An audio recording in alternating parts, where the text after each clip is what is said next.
मी कुंदन फुलचंद बनसोडे. आज बहुजन समाज पार्टीचा निळ्या झेंड्याचा एकमेव आज 20 वर्षापासून काम करणारा, दुसऱ्या कुठल्याच पक्षाची माझी केव्हाही चारण्याचाही संबंध नाही. आज मी प्रामाणिकपणे काम करतो. आज माझ्यासारख्या तरुण सर्व तालुक्यातील जे कार्यकर्ता आहे तन मन धनाने आज पार्टीसाठी काम करतो आहे. आज रात्र दिवस आम्ही आज घर टू घर जाऊन प्रचार यंत्रणा चालू केली. आज 3 उमेदवार आहेत सांगोलात आले. ते बल्लाडे आहेत, त्यांचे पैसेवाले आहेत, त्यांचे पूर्वीपासून त्यांचे कारखानेदारी आहे, सर्व गोष्टी आहेत.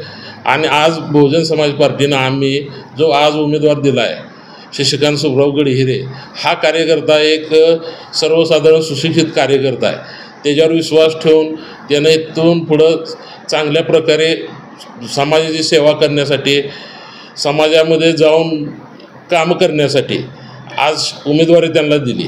आणि आज आमच्या सांगोला तालुक्यामध्ये विधानसभेमध्ये आज 3 आमदार, अशी परिस्थिती सुवर्णयुग आलं आहे की तीन उमेदवार उभं राहिलेत.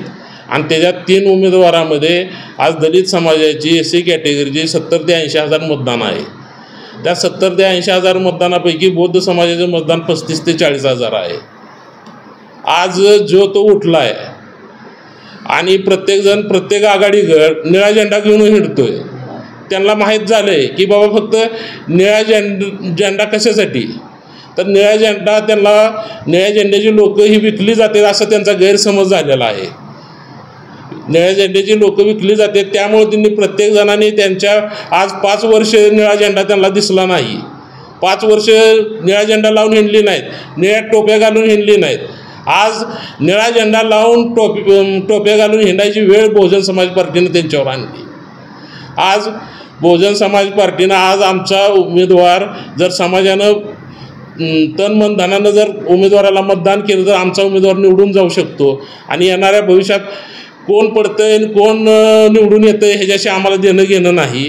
आम्हाला आमच्या फुले शाहू आंबेडकर चळवळीचा अजेंडा ही आम्हाला घरोघरी पोचवायचा आहे. त्यासाठी बहुजन समाज पार्टी तिथून पुढं बी काम करते, आतापर्यंत करत आली. आज या ठिकाणी पत्रकार बंधूने आम्ही बोलवलेल्या मिटिंगला आले, त्याबद्दल त्यांचं सर्वांचं अभिनंदन.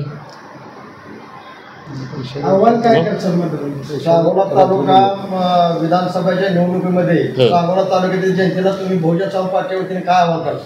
सांगोला तालुक्याच्या जनतेला मी एकच आव्हान करेन. सांगोला तालुक्याच्या जनतेला जे आज तुमच्याकडे येणार आहेत उद्याच्याला 18-19 तारखेला लोक पैसे घेऊन येणार आहेत, त्या लोकांनी तिघाखंड पैसे घ्या. हिंदे यांच्या बापदादानं कमाई करून खोऱ्या पाट्या घेऊन जाऊन का नाही आणलेलं नाहीत पैसे.